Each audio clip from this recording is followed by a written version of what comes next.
देखो आज लियो हरि रूप मोहनिया, आज लियो हरि रूप। मेरा काल, मैं नहीं मर सकता। क्यों नहीं मर सकता? मैं अमर, मुझे वरदान है। क्या वरदान मिला है? सबसे हरि का साचा है हरिनाम। मेरी रक्षा कीजिए भगवान, मेरी रक्षा कीजिए, मेरी रक्षा कीजिए प्रभु, मेरी रक्षा कीजिए।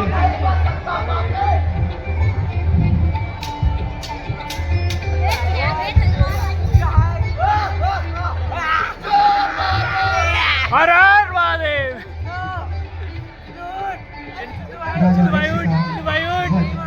चिल्लो तो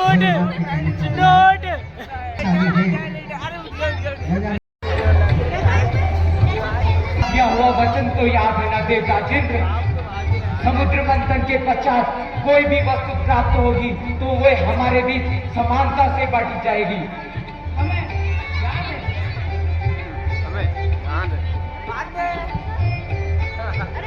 हमने यही निश्चित किया था दानवराज, हम अपने वचन में सटीक हैं। तो फिर ठीक है, समुद्र मंथन का आरंभ किया जाए। पक्षीराज जैसे ही मंथन पर्वत लेकर आएंगे, मंथन आरंभ कर दिया जाएगा। प्रणाम प्रभु। कल्याण हो, आप यहाँ? प्रभु, एक संकट आ गया है। संकट? हाँ प्रभु, समुद्र मंथन करते समय विष उत्पन्न हुआ है। विष? आप चलकर हमारे पास आए हैं। विष हमारा ही शस्त्र है, उसकी सीमा हम निर्धारित करेंगे। चलिए।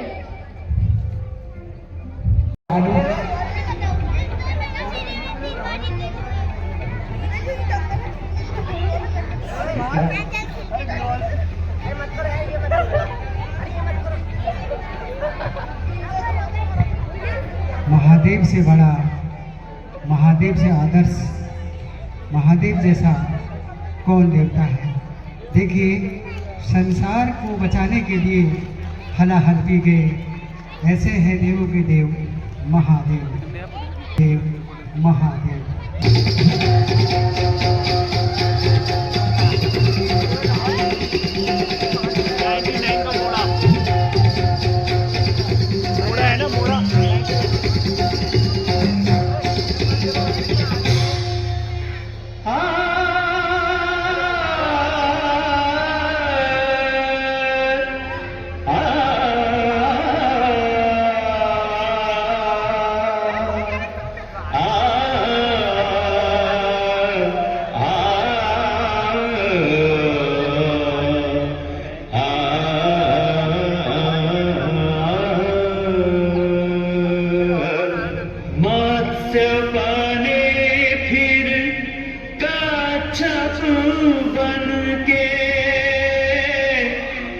किया पाप संहार,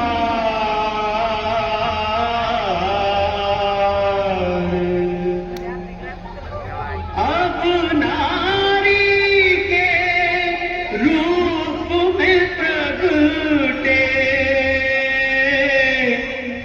जग के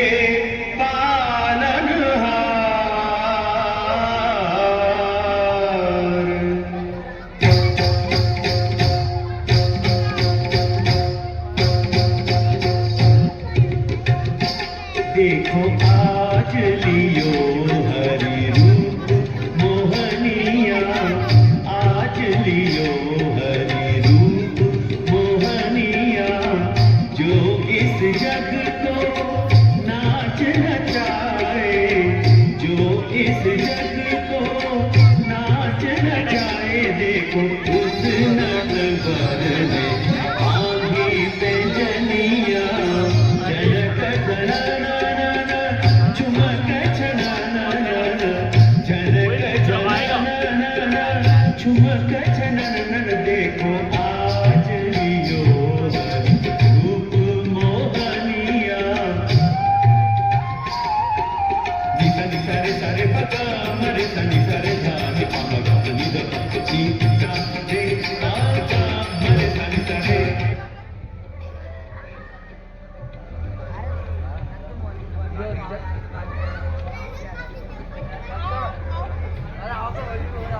हे दानवराज, ये अमृत का वितरण क्या मैं कर सकती हूँ? अवश्य सुंदरी, तुम्हारी बात मैं कैसे टाल सकता हूँ? पहले मैं देवताओं को अमृत पान का अवसर दूंगी। जैसी तुम्हारी इच्छा सुंदरी।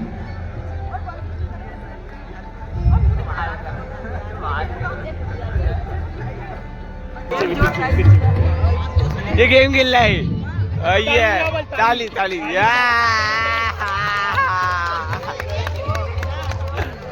ताली बजा। गेम बंद कर। ओ ये फिर से खेल रहा है। ये देखे, फिर से खेल रहा है। देखो ये समझ में नहीं आ रहा इसको। ताली रावल बच्चा है तो अभी गेम ना खेल रहा है। अरे हम नहीं बच्चा है यार। वो देखो पीछे भी खेल रहा है। वो देखो सब खेल रहे हैं। भाई तो भी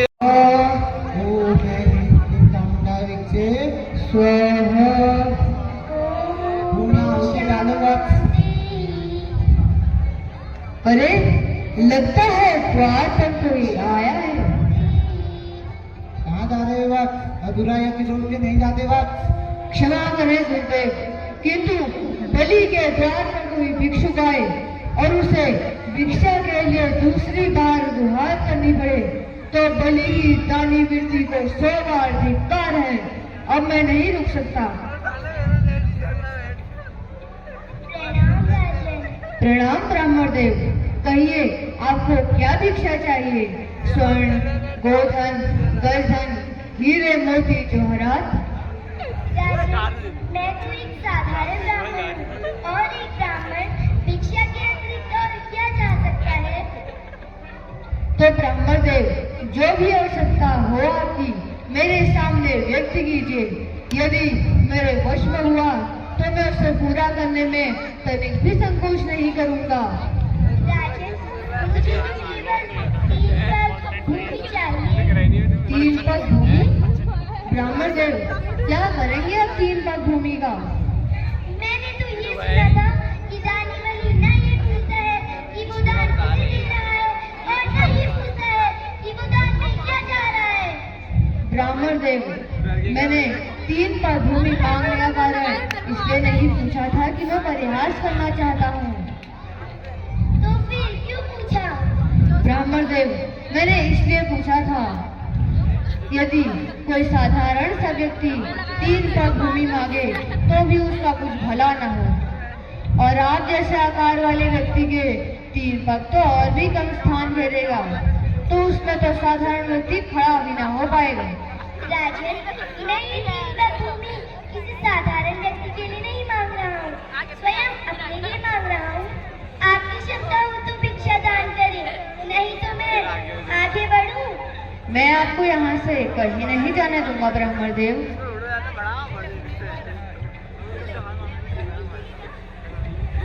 नहीं वक्त, इसे कुछ मत देना, इसे कुछ मत देना वक्त। ये छलिया है छलिया, इसे कुछ मत देना वक्त। नहीं ब्राह्मण देव, विश्व के विधाता मेरे सामने आए हैं और वो किस कारण आए हैं वो मेरे लिए कोई मान्य नहीं रखता। नहीं वक्त, इसे कुछ मत देना। ये छलिया है छलिया, ये स्वयं ही विष्णु है, तुम्हें छलने आया है। महाराज के विचार में यदि कोई परिवर्तन हुआ हो तो ये ब्राह्मण भिक्षा लिए बिना भी जा सकता है। राजन, नहीं ब्राह्मण देव, कृपया करके ऐसा न कहिए। तो मेरी 3 पग भूमि? मैंने दे दी महाराज, मैंने आपको 3 पग भूमि दे दी। यूं नहीं महाराज, संकल्प लेना होगा। ठीक है ब्राह्मण देव, मैं संकल्प लेने के लिए तैयार हूँ।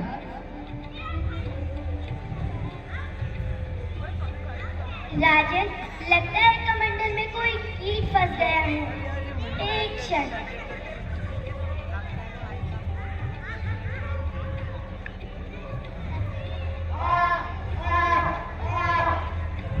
राजन, कीट निकल गया। ये लो बस, मैं 3 पग नापता हूँ।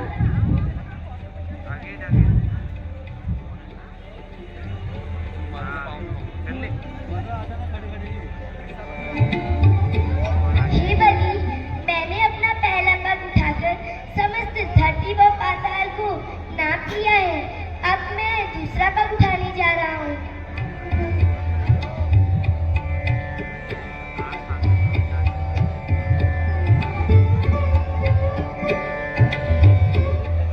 हे बलि, मैंने अपना दूसरा पग उठाकर समस्त नक्षत्र मंडल व आकाश को नाप किया है। हे बलि, तुम्हें ये तो स्मरण होगा, मैंने 3 पग भूमि मांगी थी और अब तीसरा पग रखने के लिए कोई स्थान शेष नहीं बचा।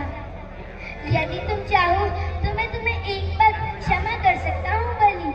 नहीं नहीं ब्राह्मण देव, कृपया करके ऐसा न कहिए। मैं जानता हूँ कि आपने मेरा समस्त राजपाट, मेरे सारे राज और वे सारे क्षेत्र जो मैंने जीते थे वे सब नाप लिए हैं। अब मेरे पास कुछ भी नहीं बचा है। बचा है तो सिर्फ मेरा शरीर। मैं उसे आपको एक भेंट की तरह प्रदान करता हूँ।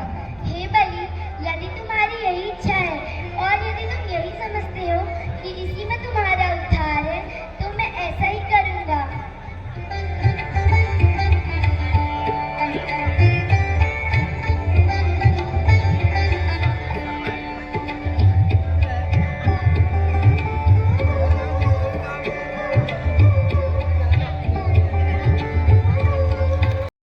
क्या कहा था तुमने? इस लौह स्तंभ में तेरा विष्णु है। यदि इस लौह स्तंभ में तेरा विष्णु है तो जा गले लग जा इस स्तंभ के। जो आज्ञा पिताश्री, आपका आशीर्वाद चाहिए। ओम नमो भगवते वासुदेवाय। ओम नमो भगवते वासुदेवाय। ओम नमो भगवते वासुदेवाय। मैं अपने विष्णु के गले लग गया पिताश्री। भूत कपटी, अवश्य तेरे पास कोई मायावी शक्तियां है जिसकी सहायता से तूने इस लौह स्तंभ को ठंडा कर दिया। सैनिकों, बंदी बना लो इसे और बांधो इसे इस स्तंभ से। महाराज, इसे छोड़ दो, ये तो एक नादान बालक है। हट जाओ कयाधु मेरे मार्ग से, नहीं तो कोई अनर्थ हो जाएगा। भगवते वासुदेवाय। ओम नमो भगवते वासुदेवाय। अब इससे कोई जीवित नहीं छोड़ सकता, स्वयं तेरा विष्णु भी नहीं। कर ले अपने विष्णु का आह्वान, अब तेरा अंत निश्चित है। छोड़ छोड़ दे मुझे, कौन है तू? छोड़ छोड़ छोड़, कौन है तू? छोड़ दे मुझे, छोड़ छोड़। मैं तेरी मृत्यु हूँ, मेरा काल, मैं नहीं मर सकता। क्यों नहीं मर सकता? मैं अमर, मुझे वरदान है। क्या वरदान मिला है? मुझे ना कोई पशु मार सकता है, ना ही कोई पक्षी। मैं ना ही कोई पशु हूँ और ना ही कोई नर। मैं आधा नर और आधा सिंह हूँ। मेरा नाम है नरसिंह। मुझे वरदान है कि मैं दिन में मर सकता हूँ और नहीं रात में। अभी संध्याकाल की बेला है तो मुझे वरदान यह भी है कि मैं नहीं धरती पर मरूंगा और नहीं आकाश में। तू नहीं धरती पर है और नहीं आकाश पर, तू मेरी गोद में समाया हुआ है। अब तेरा वध होने से कोई नहीं बचा सकता। छोड़ छोड़ छोड़ मुझे, छोड़।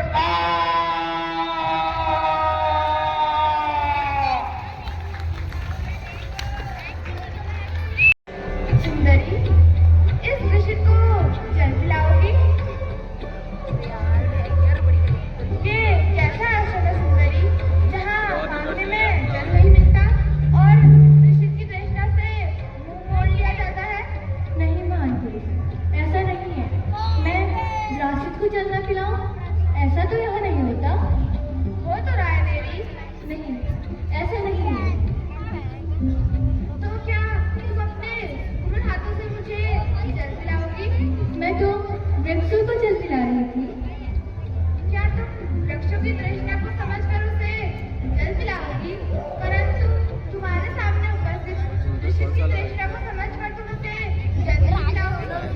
पिलाऊंगी। वही जूम मारो। पानी बहुत दे दिया भाई, 1 लीटर पूरा पानी दे दिया भाई। इसमें मैं अपना कर्म सौभाग्य मानता हूँ, जो रथ पर नहीं प्यास के रथ पर सवार होकर तुमसे मिला जाऊँ। अब स्थिति ये है कि मैं एक स्वर्ग नहीं रह सकता। जीवन में जो पाना मेरे लिए असंभव था, स्वर्ग था। अब हमें तुरंत गंधर्व विवाह कर लेना चाहिए। गंधर्व विवाह ये क्या है? गंधर्व विवाह अर्थात तुम्हारे पिता हमारे गंधर्व विवाह करने के पश्चात तुम्हारे पिता कर्ण ऋषि इसे अवश्य मान्यता देंगे। पिता कर्ण ऋषि के आश्रम के बिना मैं विवाह नहीं कर सकती हूँ राजन, मैं विवाह नहीं कर सकती हूँ। किंतु वो तो तीर्थ यात्रा पर गए हैं, ना जाने कब लौट कर आएंगे। जैसी आपकी इच्छा। शकुंतले, मैं तुम्हें एक मुद्रिका दे रहा हूँ, जिससे कि तुम्हारी सारी चिंता दूर हो जाएगी।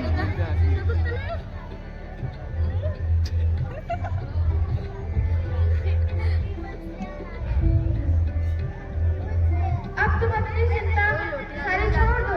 अब तुम संपूर्ण रूप से हमारी हो चुकी हो। क्यों आ गई? मातृत्व तो पूरे जगत में अमृत का सार है, उसे अपमानित करने का कष्ट क्यों करा तुमने मेनका? जब तुम्हें पृथ्वी के ऊपर ही रहना था, तो पृथ्वी पर जाकर अपनी भावी संतान को जन्म देकर यदि तुम्हें उसे अपने वस्त्र से लगाने में संकोच था मेनका, तो तुम्हें उसने जन्म ही क्यों दिया? बताओ मेनका, बताओ, क्या तुम्हारे पास इसका उत्तर है? मेरी विवशता को समझिए देवर्षि। मैं एक बार स्वर्गलोक लौट आने के पश्चात अपनी विगत भूलों को भूल जाना चाहती हूँ। अब पृथ्वी लोक और पृथ्वीवासियों से मेरा कोई संबंध नहीं है। स्थान और लोक के परिवर्तन हो जाने से माता और पुत्र के बीच के संबंध में कोई दूरी नहीं आती। यदि ऐसा होता तो इस संसार में ममता महानता दोनों ही समाप्त हो जाते। मेनका, क्या दोष था उस निर्दोष शकुंतला का? कल्याण विधाता कल्याण करे निष्ठा ऋषि का, जिन्होंने समय पर आकर उस नवजात कन्या को शरण दी और तत्पश्चात अपने आश्रम में ले गए। अपनी पुत्री की भांति लालन पालन किया। सयानी हुई तो राजा दुष्यंत वहां पहुंचे, गंधर्व विवाह कर डाला। लेकिन उनकी मधुर स्मृतियों में हुए शकुंतला की झोली में एक श्राप आ पहुंचा कि राजा दुष्यंत उसे भूल जाएंगे। स्वामी के पास पहुंची शकुंतला को ये देखकर बड़ा आश्चर्य हुआ कि राजा दुष्यंत उसे भूल गए हैं। मेनका, वे आदमी घनघोर वन में अपनी भावी संतान को जन्म देने के लिए अपने जीवन के साथ संघर्ष कर रही है। मेनका, संघर्ष कर रही है। भटकने की क्या आवश्यकता है? चलो पुत्री, मेरे साथ चलो, मैं तुम्हें एक सुरक्षित स्थान पर पहुंचाऊंगी। मैं तुम्हारी माता हूँ मेनका। ये सब में आश्चर्य करने का और प्रश्न करने का नहीं है। चलो पुत्री, चलो। प्रणाम ऋषिवर, प्रणाम। ये मेरी पुत्री है शकुंतला। ये विपदा की मारी है तथा ये प्रबल है। इसके पति महाराज दुष्यंत ने इसके साथ घोर अन्याय किया है। कृपया इसे अपने आश्रम में शरण ले। अवश्य मैं अपने आश्रम में अवश्य शरण लूंगा। 3 4 5 6 7 वही इधर आ ले। 8 ये इसका नाम है। ये शकुंतला का भरत, इनके चरण स्पर्श कर दे। शकुंतला, क्या तुमने मुझे क्षमा किया? मैं तुम्हें अपने संग अपने राज्य में ले जाने आया हूँ। हाँ, मैंने आपको क्षमा किया। क्या तुम भरत और तुम मेरे संग मेरे राज्य में चलोगी? हाँ।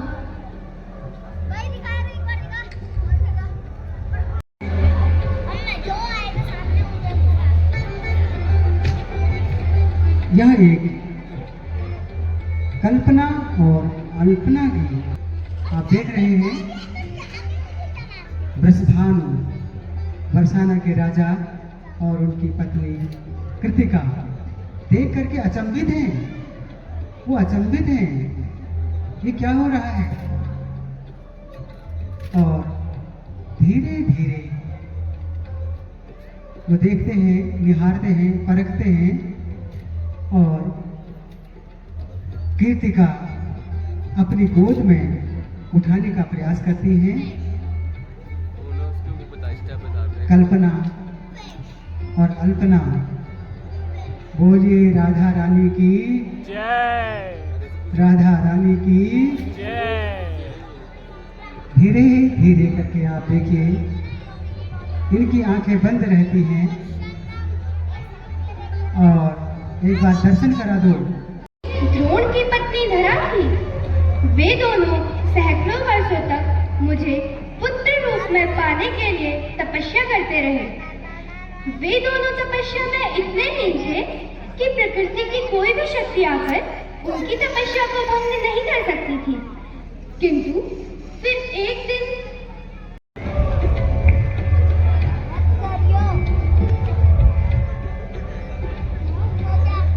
हमारी भक्ति में ऐसी कौन सी कमी रह गई प्रभु, जो अभी तक आपके दर्शन का सौभाग्य प्राप्त नहीं हुए।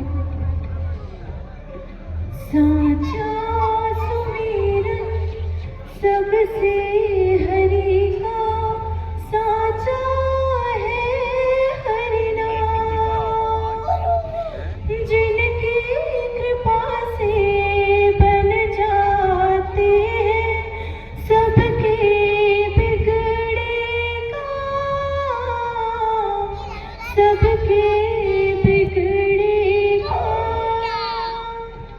साचा सुमेरन सबसे हरि का, साचा है हरि नाम।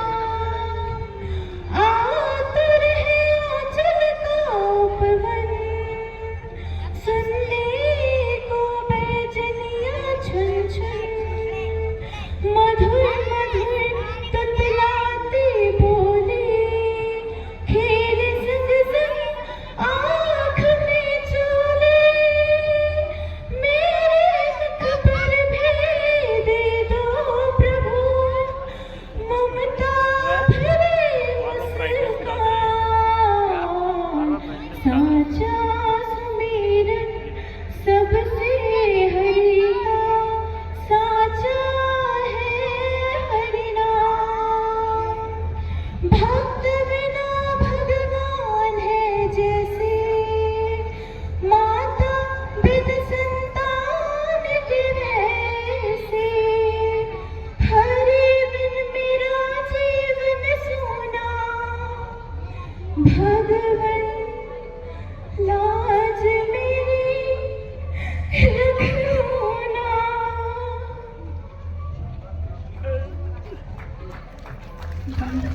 लक्ष्मी, क्या दृश्य है। मोबाइल से वीडियो मत बनाइए, आत्मसात कीजिए।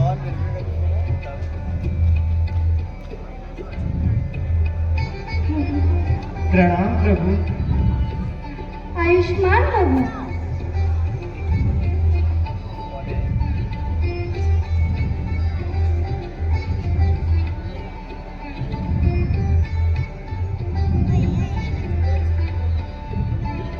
क्या वरदान पाना चाहते हैं आप?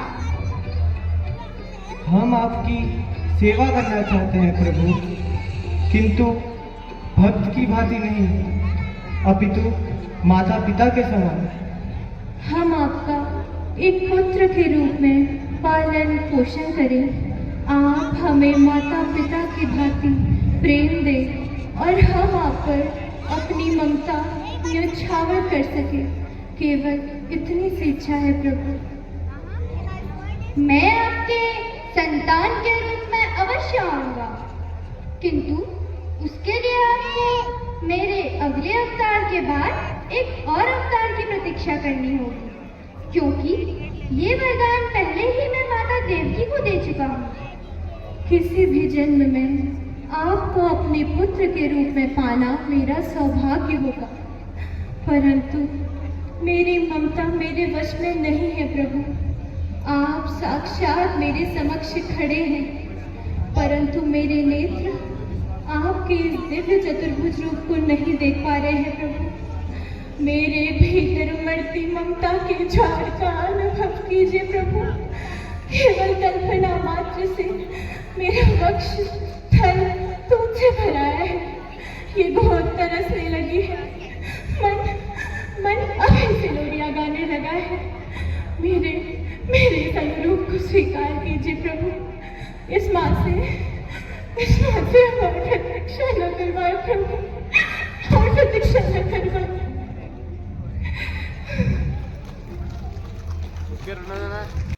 बता रहे हो क्लियर रोल ना मरना।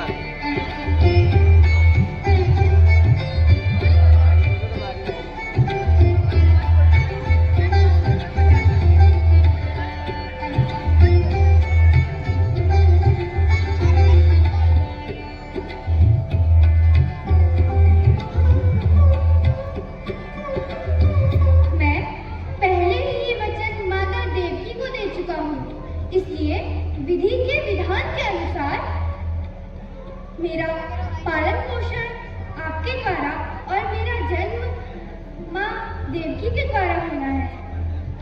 क्या आपको यह स्वीकार है? स्वीकार है प्रभु, सहर्ष स्वीकार है। माँ और पुत्र का नाता केवल उसके कोख से जन्म लेने से ही नहीं, ये नाता तो ममता से बनता है, और मैं अपनी ममता आप पर न्योछावर करने के लिए आतुर हूँ।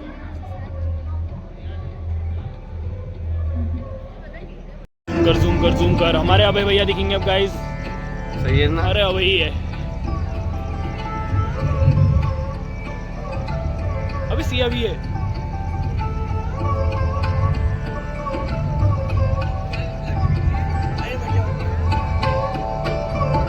राम मुनिवर, तथास्तु।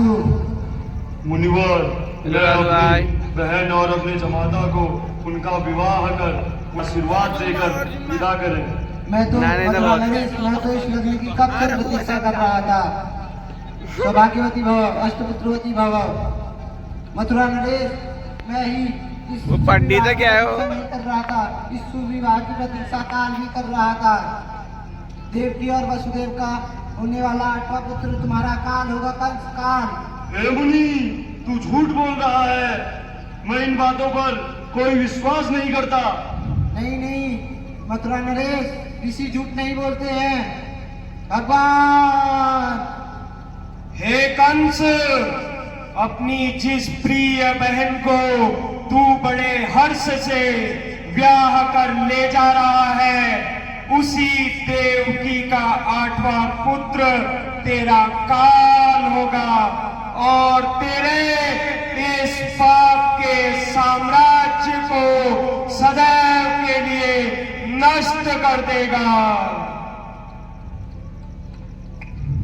बड़े भैया, आप ये क्या करने जा रहे हैं? ये आपकी छोटी बहन है, वो आपकी पुत्री समान है, ये आप क्या करने जा रहे हैं? जो काल की जननी मेरा विनाश करेगी, मैं उसे जीवित नहीं छोड़ूंगा। ठीक है।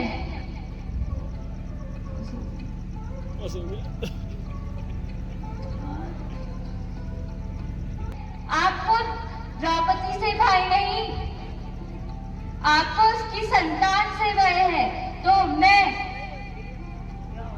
वासुदेव आपको यह वचन देता हूँ कि देवकी से प्रत्येक संतान जो जन्म लेगी, मैं उन्हें आपको सौंप दूंगा।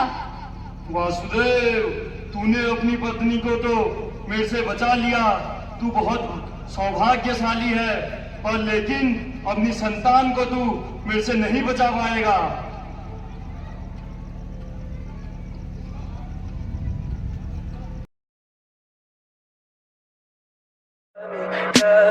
Tell me pretty lies, look me in the face, tell me that you love me.